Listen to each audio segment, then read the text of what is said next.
আমি দেখেন এই পাও একবার অপারেশন করেছি। অপারেশন হয়ে ধরা পড়ছে ক্যান্সার।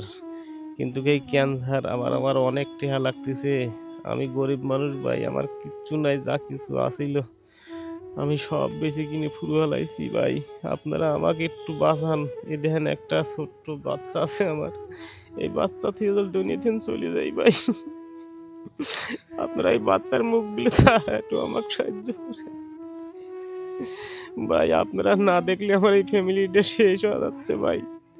আমার বাড়ি এলা, আমার বাচ্চা কি খা বাঁচবি জন্য মরে যাই ভাই। আপনারা একটু আমাকে বাঁচান, এই বাচ্চার মুখগুলো তাই আমাকে বাঁচান ভাই। আমার বার অপারেশন করা লাগবে, পাও পচে যাচ্ছে, পার অনেক টেহা লাগতেছে ভাই। সর্বোচ্চ 4-5 লাখ টাকা লাগবে, ক্যান্সার ধরা পড়ছে।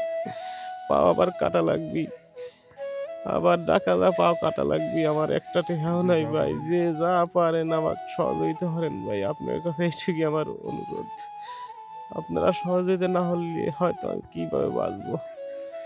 আমার এমনও দিন যাচ্ছে, না খায়া দিন যাচ্ছে। এই ছোট ছোট বাচ্চা নিয়ে আমি কিভাবে চলতেছি, আমার চলার মতো কোনো কিছুই নাই। একটু আপনারা আমাকে বাঁচান। তো দর্শক, আপনারা যারা এই ভিডিওটি দেখছেন অবশ্যই এই ভিডিওটি আপনারা শেয়ার করবেন। এছাড়া বলার মতো কোনো ভাষা নাই। মানে এমন একটা অবস্থার মধ্যে আমরা দেখতে আসছি যে মানে উনি ছোট্ট একটা টিমার হয়েছিল, টিমারের থেকে অপারেশন করার পরে এখন ক্যান্সার ধরা পড়ে গেছে। এখন উনি আর 6 থেকে 7 মাস ধরে বিছানায় পড়ে আছে। এত পরিমাণে মানে গরিব মানুষেরা যে খাবে, যে খাওয়ার মতো কোনো কিছু করে নাই বর্তমানে। এ ভাই ও ভাই থেকে চায়া চায়া বর্তমানে চলতেছে। তো ওনার ছোট্ট একটা মেয়ে আছে যে হচ্ছে টল টল করে কাঁদতেছে, দেখতে পাচ্ছেন আপনারা। ওর জন্য হলে এই ভিডিওটা 10টা টাকা দেন অথবা এই ভিডিওটা শেয়ার করে দেন। যে যা পারেন ওনার স্ক্রিনে নাম্বার দিয়ে দেবো, আপনারা যোগাযোগ করে ওনাকে যা পারেন সাহায্য করবেন।